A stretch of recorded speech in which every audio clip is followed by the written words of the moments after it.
As soon as I saw the collapse, every firefighter will tell you they're thinking one thing. A lot of firefighters just died. John Wood was part of a team from San Diego that was called on to look for survivors. So we were on a search and rescue mission. So our job was basically to go search a certain sector and make sure that, if we can find any signs of life. Wood and his team were there 6 days after the towers fell. There was a lot of missing people.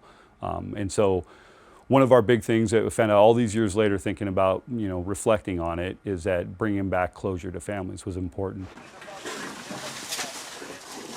There's no room for emotion on those type of missions, so we turn it off again. Now, obviously, it's personalized. I mean, imagine having one of your brothers and sisters, maybe ones you hadn't met, but they're in there.